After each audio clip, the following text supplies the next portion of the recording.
Assalamualaikum warahmatullahi wabarakatuh. Perkenalkan, nama saya Isma Rahmawati dengan NPM 227542017. Di sini saya akan mepresentasikan proposal saya dengan judul Studi Kelayakan Usaha Tani Singkong di Desa Jatimulya, Kecamatan Jati Agung, Lampung Selatan.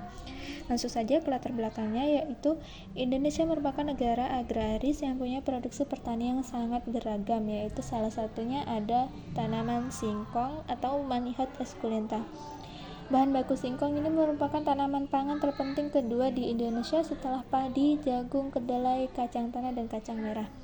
Dapat dilihat pada sentra produksi singkong yang 3 provinsi, yaitu Lampung, Jawa Tengah, Jawa Timur.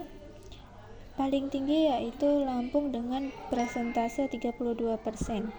Lalu paling rendah ada Jawa Timur dengan persentase hanya 14%. Langsung saja ke rumusan masalah, yaitu yang pertama, apa tantangan yang dihadapi oleh petani dalam usaha tani singkong baik dari segi hama, penyakit, kondisi lingkungan. Yang kedua, apa saja faktor yang mempengaruhi kelayakan finansial usaha tani singkong. Yang ketiga, yaitu kemungkinan risiko besar yang dihadapi petani dalam menjalankan usaha tani singkong dan bagaimana cara mengelolanya. Tujuan penelitian yaitu ada menentukan tantangan yang dihadapi dalam budidaya tanaman singkong dan mencari solusi untuk mengatasinya.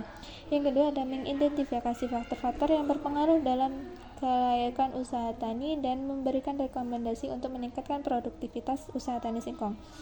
Yang ketiga yaitu menilai risiko yang dihadapi petani dalam usaha tani singkong dan mencari strategi mitigasi yang efektif. Lalu ada manfaat penelitian yang pertama, yaitu sebagai panduan bagi petani untuk memberikan informasi yang jelas mengenai biaya dan pendapatan sehingga petani dapat membuat keputusan yang lebih baik. Yang kedua yaitu sebagai penelitian lanjutan untuk didasar penelitian lebih lanjut mengenai usaha tani singkong. Lalu ada kerangka pemikiran yang pertama. Dalam studi kelayakan usaha tani singkong berisi permasalahan, tujuan, tinjauan pustaka, metodologi penelitian, dan faktor-faktor. Kemudian yang terakhir ada kesimpulan.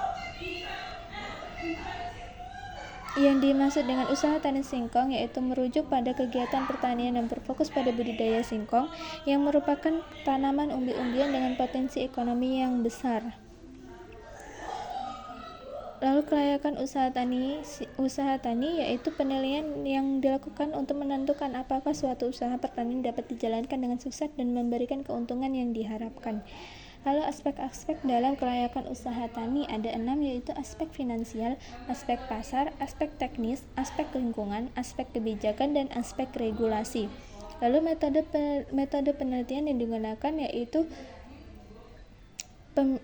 proposal ini dilakukan dalam bentuk penelitian di Desa Jatimulya, Kecamatan Jati Agung, Kabupaten Lampung Selatan. Pemilihan lokasi dilakukan secara sengaja atau purposif dengan pertimbangan bahwa di kecamatan ini merupakan salah satu kecamatan penghasil singkong dan merupakan jarak paling dekat dari lokasi penulis. Yang ada pengumpulan data. Pengumpulan data dilakukan dengan data primer dan data sekunder. Data primer itu didapatkan secara langsung turun ke lapangan dan wawancara kepada responden. Sedangkan data sekunder didapatkan dari penelitian terdahulu atau instansi pemerintah dan pihak-pihak terkait dalam penelitian ini. Sekian presentasi proposal saya. Terima kasih. Wassalamualaikum warahmatullahi wabarakatuh.